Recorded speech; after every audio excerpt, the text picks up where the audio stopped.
तो दोस्तों स्वागत है आप सबका मेरे चैनल दीवाने हैं हम पर। और आज हम देखने वाले हैं famous Turkish drama day dreamer का एपिसोड 3। तो आइए बढ़ते हैं ड्रामा की ओर। तो सीन की शुरुआत सनम से होती है, जो मीटिंग के दौरान दाढ़ी मुच्छी वाले लड़कों की फोटो अपने मोबाइल में ले रही होती है। और लायला गुलिस से बोलती है, अरे मिस्टर जान कैसे क्या बॉस बन गए? बॉस तो एमरे बनने वाले थे। गुलिस बोलती है, क्यों, तुम बॉस की सेक्रेटरी बनने के सपने देख रही थी क्या? इतने में ही जान मीटिंग में आता है और सबको बोलता है, आज से कुछ महीनों के लिए कंपनी मैं संभालूंगा। और फिर जान सबको बोलता है, मैंने आप सबको एक खास रीज़न के लिए बुलाया है। हमारी कंपनी में एक जासूस है जो हमारे कंपेन की इंफॉर्मेशन आइलिन को फॉरवर्ड करता रहता है, और वो जासूस आप में से कोई भी हो सकता है। इसलिए अब से सावधान हो जाए, क्योंकि वो गद्दार जो कोई भी है उसका काम ज़्यादा दिन तक नहीं चलेगा, और जिस दिन वो मेरे हाथ लग गया मैं उसे नहीं छोड़ूंगा। आई होप आप सब समझ गए होंगे। इतना कहकर जान चला जाता है। और फिर सीन एमरे के ऑफिस में शिफ्ट होता है, जहां पर एमरे अपने ऑफिस के लैपटॉप पर कुछ पर्सनल डाटा ओपन करने की कोशिश करता है, पर वो लॉग इन नहीं कर पाता है। इस प्रॉब्लम से तंग आकर एमरे मैनेजमेंट को कॉल करता है। मैनेजमेंट वाले उसे कहते हैं, पूरे सिस्टम को लॉग आउट किया गया है सर। फिर अचानक से जान वहां आता है और एमरे उससे पूछता है कि तुमने सिस्टम को लॉग आउट क्यों करवाया? जान एमरे को जवाब देता है, अब से सिस्टम पर लॉक होगा और इसे खोलने के लिए पासवर्ड लगेगा, इस वजह से हम सबको ट्रैक कर पाएंगे। एमरे जान को कहता है, तुम ये क्या कर रहे हो? मुझे कुछ समझ में नहीं आ रहा। जान एमरे को बोलता है, देखो कंपनी में सब कुछ ठीक करने के लिए हमें उस जासूस को पकड़ना बहुत जरूरी है। एमरे ये सुनते ही कहता है, क्या मतलब है? सिस्टम को तो मैं भी लॉग इन नहीं कर पा रहा हूँ, इसका मतलब तुम्हें मुझ पर भी शक है? जान कहता है, अरे पागल हो क्या तुम ये क्या कह रहे हो? ये सब हमारी कंपनी के भले के लिए है, और आज से हम हमारी कंपनी की सीक्रेट फाइल सिर्फ सनम से शेयर करेंगे, और वो प्रपोजल डिलीवर करेगी, सिर्फ तुम, मैं और सनम। और फिर एमरे पूछता है, क्या सनम और सिर्फ सनम ही क्यों? जान एमरे को बताता है कि सनम ने ऑफिस कल से ही ज्वाइन किया है, इसलिए। फिर एमरे कहता है, भाई उसका एक्सपीरियंस बहुत कम है। फिर जान कहता है, ये तो अच्छा है, हम उसे सिखाएंगे क्या करना है, और उसके अलावा हम किसी पर भरोसा नहीं कर सकते। फिर जान वहां से चला जाता है। चलते चलते जान को रास्ते में सनम दिखती है, तो वो उसे कहता है, सनम जल्दी से एमरे के कैबिन में जाओ। सनम को लगता है कि मिस्टर जान उसे नौकरी पर से निकालने वाले हैं, इसीलिए उसे मिस्टर एमरे के कैबिन में भेज रहे हैं, पर वो कर भी क्या सकती थी, इसलिए वो चुपचाप एमरे के कैबिन में चली जाती है। जान सबसे कहता है कि गाइस, कुछ देर के लिए आप सिस्टम पर लॉगिन नहीं कर पाएंगे, आप सबका सिस्टम लॉक पर पासवर्ड डालने से ही खुलेगा। और हाँ, सबसे इम्पोर्टेंट बात, अब से फाइनेंस, क्रिएटर और सेक्रेटेरियल सब अलग अलग काम करेंगे। इतने में ही लायला जान को कहती है, पर सर मैं तो फाइनेंस और सेक्रेटेरियल दोनों भी डिपार्टमेंट में काम करती हूँ। फिर जान उसे कहता है, देखो सिस्टम बदल गया है और अब से तुम सिर्फ एक ही डिपार्टमेंट को संभाल पाओगी। फिर जान सबसे पूछता है, क्या कोई ऐसा भी है जो कंपनी के कंप्यूटर के अलावा कोई और कंप्यूटर यूज करता है? लायला कहती है, हाँ मैं करती हूँ, मैं मीटिंग में अपना लैपी इस्तेमाल करती हूँ। जान कहता है, तुम्हारे हाथ में जो लैपी है वही? लायला कहती है, हाँ। फिर जान कहता है, लाओ ये लैपी मुझे दो। लायला गुस्सा होकर कहती है, क्या आपको मुझ पर भरोसा नहीं है? आप मुझ पर शक कर रहे हैं? जान कहता है, नहीं, हम ये सिर्फ सिक्योरिटी के लिए कर रहे हैं, इस बात का बुरा मत मानो, ये हर कंप्यूटर के साथ होगा। लायला कहती है, पर मिस्टर जान, मैं इस लैपटॉप के बिना ऑफिस का कोई काम नहीं कर सकती, ये हर वक्त मुझे लगता है। फिर मिस्टर जान लायला को कहते हैं, देखो तुम्हें कुछ दिन के लिए ऑफिस आने की ज़रूरत नहीं है, जब सब रेडी हो जाएगा मैं तुम्हें फ़ोन कर दूंगा। फिर लायला कहती है, ठीक है, ये लीजिए। फिर सीन एमरे के ऑफिस में शिफ्ट होता है, जहां एमरे को टकली आइलिन का कॉल आता है।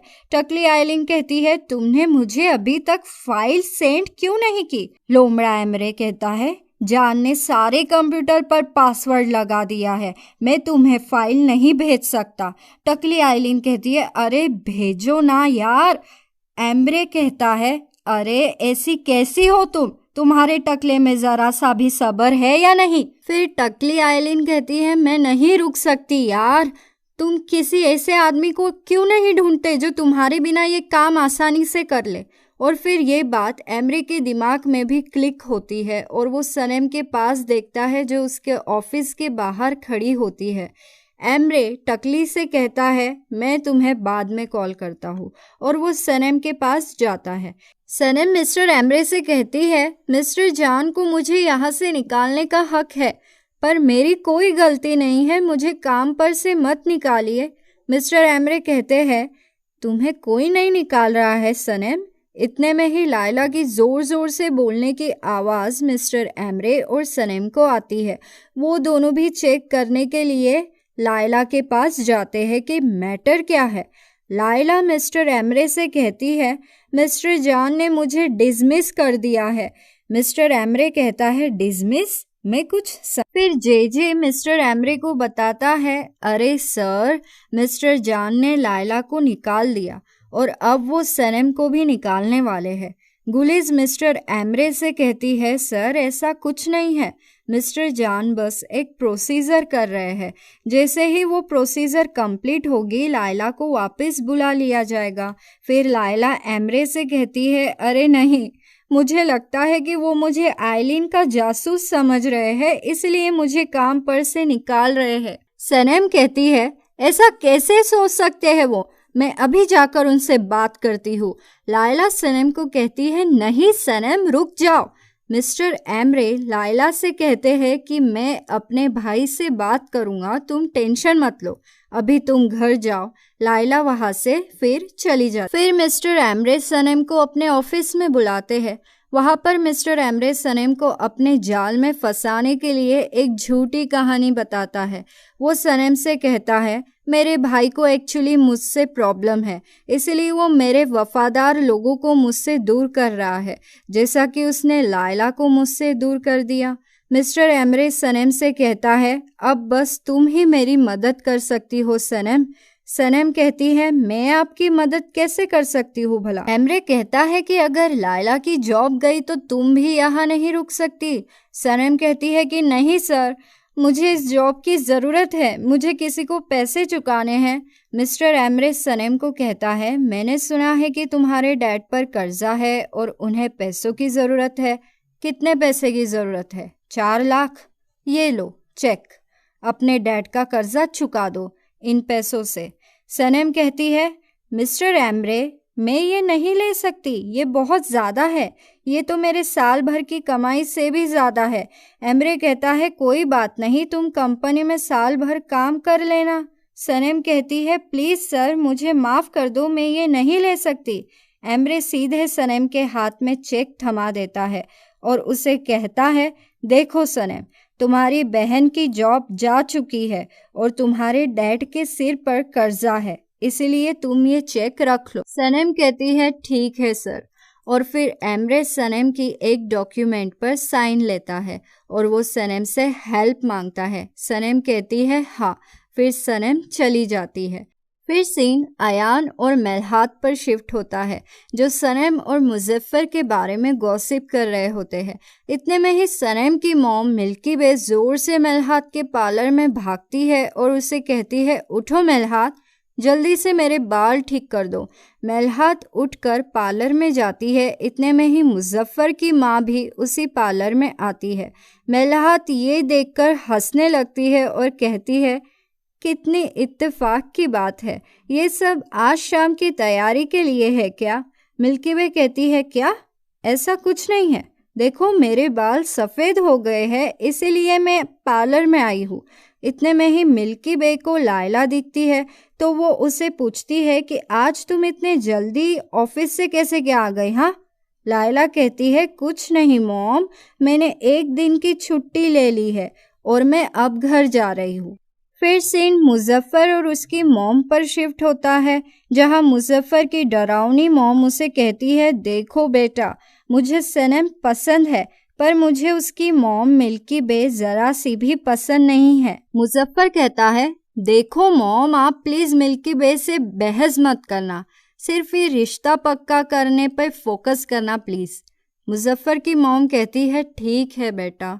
फिर सीन सनम पर शिफ्ट होता है, जो हलील भाई से मिलने जाती है और उन्हें 4 लाख का चेक देती है। चेक देते वक्त वो हलील भाई से कहती है, मेरे डैड को इसके बारे में कुछ नहीं पता चलना चाहिए, और वो सारे डॉक्यूमेंट्स हलील से लेकर वहाँ से घर चली जाती है। घर जाते ही वो देखती है कि मुजफ्फर उसकी मॉम के साथ आया है। मुजफ्फर सनम को बुकेट देता है। फिर सनम की मॉम सनम से कहती है, अंदर जाओ और हम सब के लिए कॉफ़ी बना कर लाओ, जाओ। किचन में सनम और अयान मिलकर कॉफ़ी में नमक मिला रहे होते हैं। इतने में ही मेलहात आती है और उन्हें डरा देती है। फिर मेलहात सीधे जाकर उन सबके बीच में बैठ जाती है। फिर सनम कॉफ़ी लेकर आती है। मुजफ्फर की मॉम कहती है, हमारे बच्चों ने शादी करने का फैसला लिया, इसीलिए मैं शादी का प्रस्ताव लेकर आई हूँ। इनकी शादी कर दीजिए। दोनों पार्टी मिलकर रिश्ता फिक्स ना कर दे। इसीलिए सनम जोर से चिल्लाकर कहती है, मैं जॉब करती हूँ, मेरी शादी मत करवाइए। ये लायला की शादी करवाइए क्योंकि इसकी जॉब चली गई है। सनम की मॉम मिल्की बे कहती है, क्या क्या क्या, तुम्हारी नौकरी चली गई? लायला कहती है, नहीं मॉम, मुझे बस कुछ दिनों के लिए डिसमिस किया गया है।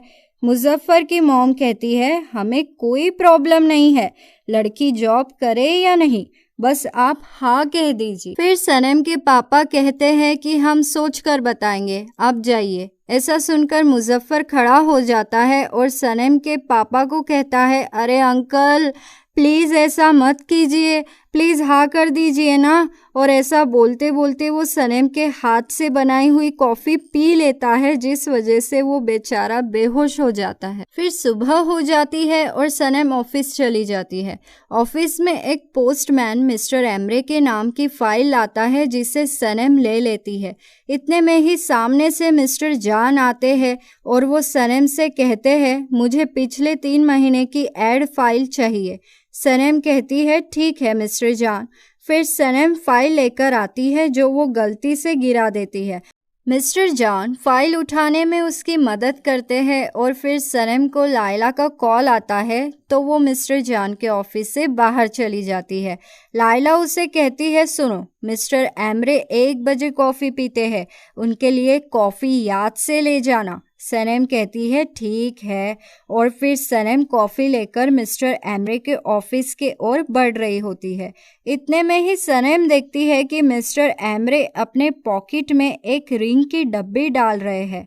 एमरे फ़ोन पर टकली आइलिन से बात कर रहा होता है। टकली आइलिन एमरे से कहती है, आज मैंने तुम्हें कुरियर से एक फ़ाइल भेजी है, उसमें कुछ डॉक्यूमेंट्स हैं हमारी पार्टनरशिप के, तुम उस पर साइन कर देना। एमरे कहता है, कौन सी फ़ाइल? मुझे तो कोई फ़ाइल नहीं मिली। फिर एमरे कहता है, ठीक है, मैं बाद में बात करता हूँ। इतने में ही सनम एमरे के ऑफिस में आती है और उसके कोट पर कॉफ़ी गिरा देती है। फिर सनम कहती है, अरे मैं कितनी स्टूपिड हूँ। एमरे कहता है, अरे कोई बात नहीं, मेरे लिए एक लाल फाइल आएगी, तुम उसे मेरे पास भिजवा देना याद से। सनम कहती है, वो फाइल तो आ गई और मैंने उसे गलती से सारी फाइल्स में मिक्स कर दिया और मिस्टर जान सारी फाइल्स को देखना चाहते थे, इसलिए मैंने सारी फाइल्स उनके ऑफिस में रख दी। एमरे कहता है, अरे ये तुमने क्या कर दिया? मुझे किसी भी हालत में वो लाल फाइल चाहिए। जल्दी से जान के ऑफिस में जाओ और वो फाइल लेकर आओ। अगर उसने गलती से भी ये फाइल देख ली तो तुम्हारी और तुम्हारी बहन की जॉब चली जाएगी। और ऐसा कहकर एमरे ऑफिस से मीटिंग के लिए निकल जाता है। जाते जाते एमरे अपना कोट गुलिस को दे देता है ड्राई क्लीन के लिए। मिस्टर जान के ऑफिस से सनम फाइल चुराने में कामयाब नहीं हो पाती है, इसलिए देर रात तक वो ऑफिस में ही रुकती है। जान डेरेन के साथ कुछ देर के लिए ऑफिस से बाहर जाता है, तब मौका देखकर सनम फाइल को उठा लेती है और अपने पर्स में रख लेती है। वो ये सोचकर आई थी कि मैं दूसरी रेड फाइल से जान की फाइल को बदल दूंगी, लेकिन पर्स में फाइल डालने के बाद सनम ये भूल जाती है कि कौन सी फाइल वापस रखनी है और हड़बड़ाहट में सनम उसी फाइल को वापस रख देती है जो उसने उठाई थी। फिर मिस्टर जान ऑफिस में आते हैं और वो सारी फाइल्स को कलेक्ट करके अपने घर पर लेकर चले जाते हैं। फाइल मिल जाने की वजह से सनम बहुत ही खुश हो जाती है, पर सनम जैसे ही फाइल को खोलकर देखती है वैसे ही वो चौंक जाती है, क्योंकि वो वही फाइल होती है जो वो जान की लाल वाली फाइल के बदले रखने वाली थी। फिर सनम एमरे को फ़ोन लगाती है और उसे सारी कहानी बताती है। एमरे सनम को कहता है, अभी के अभी मेरे घर जाओ। जान जैसे ही वॉक के लिए निकलेगा वैसे ही तुम घर में घुसकर फाइल को बदल लेना। मैं सारे नौकरों को भी छुट्टी दे दूंगा, तो तुम्हें घबराने की बिल्कुल भी ज़रूरत नहीं है। सनम कहती है, नहीं मिस्टर एमरे, मैं ये नहीं कर सकती। एमरे कहता है, सनम मैंने तुम पर एक एहसान किया है और अब तुम्हारी बारी है। इसी के साथ एपिसोड 3 खत्म होता है और मैं उम्मीद करती हूँ कि आपको ये एपिसोड पसंद आया होगा। लाइक शेयर सब्सक्राइब कर दो, अच्छे लगे हम तो मानो इतनी सी बात, दीवाने हो तुम तो। लाइक शेयर सब्सक्राइब कर दो, अच्छे लगे हम तो मानो इतनी सी बात, दीवाने हो तुम तो। अलविदा दीवानों, जल्द मुलाकात होगी अगले एपिसोड में।